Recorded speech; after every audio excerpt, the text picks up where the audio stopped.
ओम श्री परमात्मने नमः। आदरणीय भक्तजनों, सादर प्रणाम। हम आज श्री पुरुषोत्तम मास में से 25वें अध्याय की कथा को सुनेंगे। श्री गणेशाय नमः। श्री सद्गुरुदेवाय नमः। श्री सरस्वते नमः। श्री पुरुषोत्तम भगवान की जय। श्री राधा कृष्ण भगवान की जय। आदि कवि वाल्मीकि की जय। भक्तजनों, 25वें अध्याय में श्री नारायण भगवान केदारनाथ में श्री नारद जी के आगे पुरुषोत्तम मास की कथा को सुनाते हुए कहते हैं कि हे नारद जी, जो कोई भी पुरुषोत्तम मास में व्रत करता है और दान करता है, भगवान की पूजा करता है, दीप दान करता है, यानी कि देवालयों में भगवान के किसी मंदिर में जा कर के दीप दान करता है, यानी कि दीपक जलाता है, तो उसके जन्मों जन्मों के पाप नष्ट हो जाते हैं। अंत समय में वह भगवान के गोलोक धाम को चला जाता है। और पूरे महीने व्रत करने के बाद फिर जिस प्रकार से कोई भी व्रत करो तो फिर उसका उद्यापन करना पड़ता है, और उसी प्रकार से इस पुरुषोत्तम मास का भी अपनी सामर्थ्य के अनुसार उद्यापन अवश्य करना चाहिए। उद्यापन अष्टमी तिथि को, नवमी तिथि को या फिर चतुर्दशी तिथि को करना चाहिए। अपनी सामर्थ्य के अनुसार पूजा करने के लिए और करवाने के लिए कम से कम इस ग्रंथ के अनुसार, यानी कि भगवान वर्णन करते हैं कि हे नारद मुनि, अगर हो सके तो 31 या 33 ब्राह्मणों को बुलाना चाहिए। अगर सामर्थ्य नहीं तो फिर 5 ब्राह्मण तो अवश्य निमंत्रण देना चाहिए, और उन ब्राह्मणों को बुला करके पूजा करानी चाहिए। और जितना भी हो सके पूजा की सारी सामग्री को इकट्ठा करके पूजा के लिए एक सुंदर सा मंडप बनाना चाहिए। पूजा का स्थान पवित्र करना चाहिए। हो सके तो गाय के गोबर से लीप होना चाहिए, जो देसी गाय होती है। नहीं हो सके तो फिर अच्छी तरह से उसको गंगा जल आदि से अच्छे से चौका लगा के अच्छे प्रकार साफ करना चाहिए। फिर वहाँ पर सर्वतोभद्र निर्मित करें, यानी कि वेदी आदि बनाएं, और सुंदर उस पर मंडल बनाएं और सुंदर कलश स्थापित करें 4 दिशाओं में। कलश ऐसा ना हो कि कोई चूने वाला हो, यानी उसमें छेद हो, ऐसा ना हो। और फिर चारों दिशाओं में सुंदर कलशों को स्थापित करके उनमें पत्र इत्यादि डालें, पंचपल्लव डालें, उसके अंदर कलश के अंदर हल्दी की गांठ डालें, रुपया डालें, चावल डालें, गंगा जल डालें, कलश को भर दें। फिर उसके ऊपर सुंदर सी एक कटोरी रख करके और उस कलश को सुंदर कपड़े से लपेट दें। कटोरी में के नीचे भी सुंदर कपड़ा लगाएं, और उसमें फिर भगवान वासुदेव की, हलधर की, प्रद्युम्न जी की तथा अनिरुद्ध जी को स्थापित करें। श्री पुरुषोत्तम मास के व्रत के प्रारंभ में जो भगवान नारायण ने कहा था कि राधा और कृष्ण की सुंदर कलश के ऊपर मूर्ति स्थापित करें। हो सके तो सोने की, चांदी की, और न हो सके तो तांबे पीतल की भी कर सकते हैं। इसी प्रकार यहाँ से भी बता रहे हैं। तो उस मूर्ति को जो पहले स्थापित की थी उसको भी इस मंडल में ले आएं। यहाँ ला करके उसको सबके बीच में स्थापित कर दें। फिर किसी जो वेदों का ज्ञाता हो, उत्तम वैष्णव हो, उस ब्राह्मण को आचार्य बनाएं। 4 ब्राह्मणों को भगवान के जप के लिए चुन लें। उन ब्राह्मणों को प्रसन्न करके उनकी पूजा इत्यादि करके उनको 2-2 वस्त्र और अंगूठी दान दें और फिर वे मंत्र का जप करेंगे। फिर शुद्धि के लिए गोदान करें। पुनः पत्नी सहित सभी प्रकार की विधि से भगवान के जो श्री राधा कृष्ण जी हैं और श्री प्रद्युम्न जी हैं, श्री अनिरुद्ध जी हैं, हलधर यानी बलराम जी हैं, उनकी पूजा करें। उनकी पूजा सपत्नीक पूजा करें उनकी, और नारियल आदि फलों द्वारा कर्मानुसार अर्घ दान करें। घुटनों के बल पृथ्वी पर खड़े होकर पंचरत्न तथा उपलब्ध उत्तम फलों को दोनों हाथों में लेकर सपत्नीक यानी पत्नी सहित श्रद्धा भक्ति सहित प्रसन्न मन होकर श्री हरि विष्णु भगवान को अर्घ दान करें। अर्घ दान के देते समय हे देवेश्वर, हे पुरुषोत्तम, आपको प्रणाम है। इस प्रकार से कहें, हे मुरारे, श्री राधा जी सहित आप मुझे यानी मेरे दिए हुए इस अर्घ को स्वीकार करें। नव मेघ तुल्य श्याम वर्ण द्विभुजधारी, हाथ में मुरली धारण किए हुए पीताम्बरधारी देव देवेश्वर भगवान पुरुषोत्तम, आपको श्री राधा जी सहित हम प्रणाम करते हैं। इसी प्रकार से श्री बलराम जी का, अनिरुद्ध जी का तथा प्रद्युम्न जी का भी बारी बारी से उनको भी अर्घ दान दें। तत्पश्चात मंत्रों के द्वारा तर्पण और मार्जन करें। पुनः श्री राधा जी सहित पुरुषोत्तम भगवान सहित सबकी आरती उतारें, निराजन करें और उसके बाद करोड़ों ज्योति से भी जिनकी ज्यादा ज्योति है, जो करोड़ों कामदेवों को मथने वाले हैं, उनके सौंदर्य को देखते हुए सब प्रसन्न हो जाते हैं। उन भगवान को प्रणाम करें और इस प्रकार से भगवान की पूजा आदि करके फिर कहें कि हे मुरलीधर, वृंदावन में आप राधा जी तथा कौस्तुभमणि को धारण करने वाले, ज्योतिमय हृदय वाले, रत्न जटित किरीट कुंडल को धारण करने वाले प्रभु, आप नवीन पीताम्बर धारण किए हैं। इस रूप में पुरुषोत्तम भगवान हम आपको बार बार प्रणाम करते हैं। पुनः श्री राधा जी सहित पुरुषोत्तम भगवान को पुष्प चढ़ाएं और दंडवत प्रणाम करें। ब्राह्मण को स्वर्ण सहित पूर्ण पात्र दें। पुनः प्रसन्नता सहित आचार्य को पूर्ण दक्षिणा दें। आचार्य को पत्नी सहित श्रद्धा भक्ति से उत्तम वस्त्र आभूषण देकर प्रसन्न करें।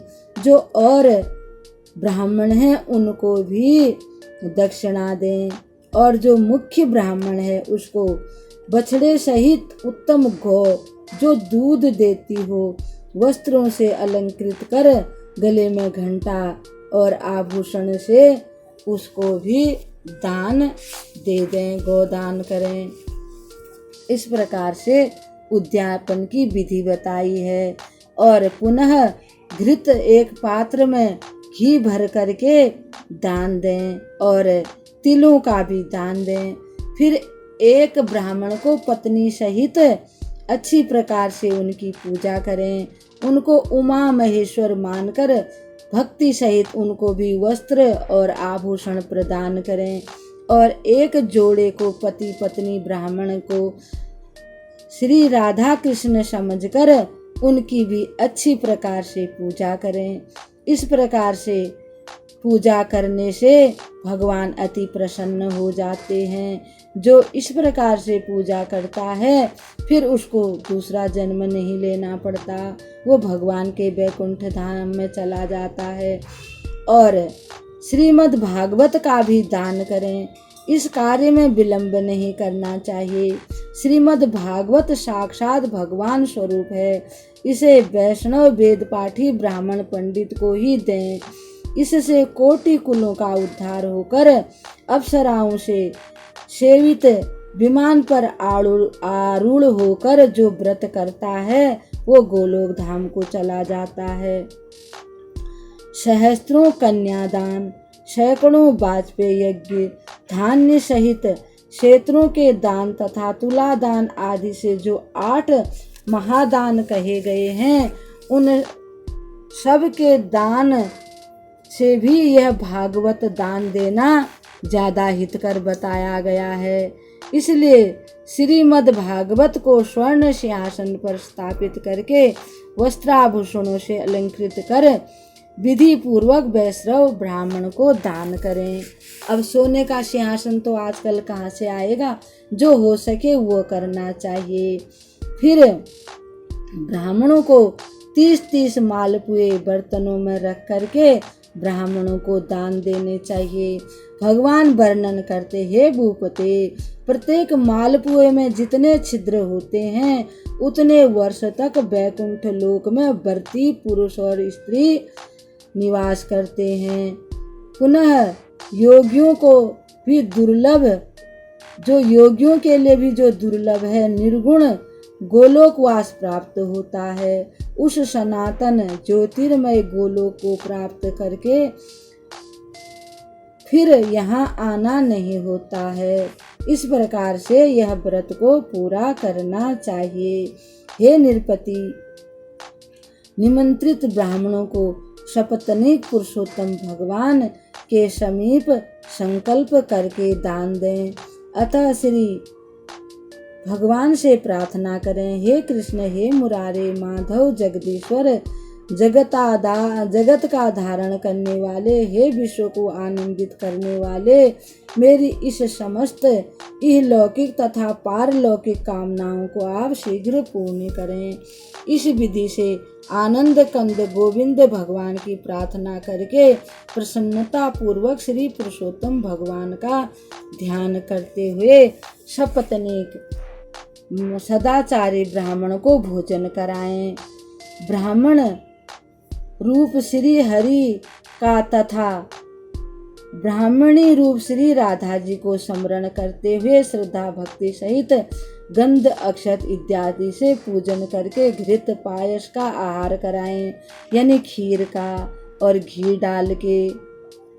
और व्रतकर्ता संकल्प पूर्वक आहार सामग्री का संकल्प करके अंगूर, केला तथा अनेकों प्रकार के आम का फल, घृत निर्मित सुस्वाद खीर इत्यादि, उड़द के बने हुए बड़े, घेवर आदि जो भी हो सके वो सब भोजन उनके आगे परोसें।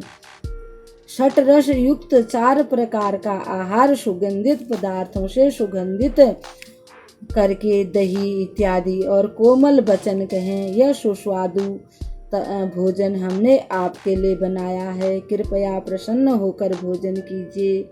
हे विप्र, हे ब्राह्मणी, आपको इस खाद्य पदार्थों में जो सुस्वादु प्रतीत हो उसे आग्रह पूर्वक कीजिए। मेरा जीवन धन्य है जो आज ब्राह्मणों की मेरे ऊपर कृपा हुई।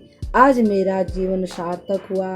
प्रसन्न मन होकर तथा इस प्रकार से निवेदन करके ब्राह्मणों को फिर तांबुल दें और इसी प्रकार से पूजा विधि संपन्न कराएं। ब्राह्मणों को तांबुल समर्पित करते हैं, वे इह लोक में समस्त वैभव और सांसारिक सुखों को भोग कर प्रलोक में अमृत भोग के अधिकारी बनते हैं। ब्राह्मणों को सपत्नीक प्रसन्न करके उनके हाथ में मोदक दें तथा ब्राह्मणियों को प्रसन्न करके विधि पूर्वक उन्हें वस्त्र आभूषण देकर संतुष्ट करें। उनके इस प्रकार के करने से भगवान प्रसन्न होते हैं। इस प्रकार से इस व्रत को पूरा करना चाहिए और फिर भगवान से प्रार्थना करनी चाहिए कि क्रियाहीनम भक्तिहीनम जनार्दनम में संतान से रहित हूँ, धार्मिक क्रियाओं नहीं जानता हूँ, भक्ति भी असंभव है। यत पूज्यतम मया देव परिपूर्ण तदस्तु मे संथत। हे देव, मेरी पूजा से संतुष्ट एवं प्रसन्न हूँ। इस मंत्र द्वारा भगवान की फिर पूजा करें, भगवान से क्षमा मांगें। हे पुरुषोत्तम भगवान, हमको क्षमा करें। और यस्य स्मृता च नामोक्त्या तपो यज्ञ क्रियादिषु न्यूनम संपूर्णताम याति सद्यो वंदे तमच्युत। इस मंत्र द्वारा जनार्दन गोविंद भगवान से प्रणाम करें। जो कुछ अभाव रह गया हो उसके लिए क्षमा याचना करें तथा अच्युत सच्चिदानंद भगवान की कृपा से व्रत पालन का पूर्ण फल प्राप्त हो सके। इसके पश्चात व्रत पूर्व कर सभी अपने बंधु बांधवों को भोजन कराएं और खुद भी भोजन करें। अमावस्या के दिन भगवान नाम जप करते हुए जागरण करें और श्री राधा कृष्ण की पूजा करें, पुरुषोत्तम भगवान की पूजा करें। पूजा की समाप्ति के पश्चात व्रतकर्ता पत्नी सहित श्रद्धा भक्ति पूर्वक भगवान को नमस्कार करें तथा श्री राधा जी सहित पुरुषोत्तम भगवान की प्रतिमा को जो ब्राह्मणों को देनी है उनको दे दो, जो मिट्टी आदि की हैं तो उनको विसर्जित करें। पुनः आचार्य को प्रतिमा सहित प्रतिमा पर चढ़ी हुई सारी सामग्री को उनको अपने सामर्थ्य के अनुसार अन्न वस्त्र आभूषण जो भी है वह दान करना चाहिए। यथाशक्ति अपने संसाधनों द्वारा श्रद्धा भक्ति सहित इस व्रत का पालन करें तथा द्रव्य एवं अन्य उपयोगी पदार्थों का दान करें। श्रद्धा भक्ति सहित इस व्रत का पालन करने वाले स्त्री पुरुष को कभी भी दरिद्र नहीं होता। वे जन्म जन्मांतर तक दुखी नहीं होते और दरिद्रता से मुक्त हो जाते हैं। जो श्रद्धालु श्रद्धा भक्ति सहित इस अति उत्तम व्रत का पालन करते हैं वे इहलोक में अनेक प्रकार के सुख वैभव भोग कर अंत में विमान पर आरूढ़ होकर गोलोक धाम को चले जाते हैं। भगवान नारायण ने कहा, इस विधि विधान से जो धर्मात्मा श्रद्धालु जन पुराण पुरुष पुरुषोत्तम भगवान श्री कृष्ण के इस पुरुषोत्तम मास व्रत का पालन करते हैं वे भूलोक में समस्त सांसारिक सुखों को भोग कर तथा अपने समस्त पापों से मुक्त होकर अपने पूर्वजों सहित भगवान श्री कृष्ण के गोलोक धाम को चले जाते हैं। इति श्री बृहद नारदी पुराणे पुरुषोत्तम मास महात्मने दृढ़ धनुओ पारायणे वृतो उद्यापन कथनम नाम पंचविशो अध्याय समाप्त।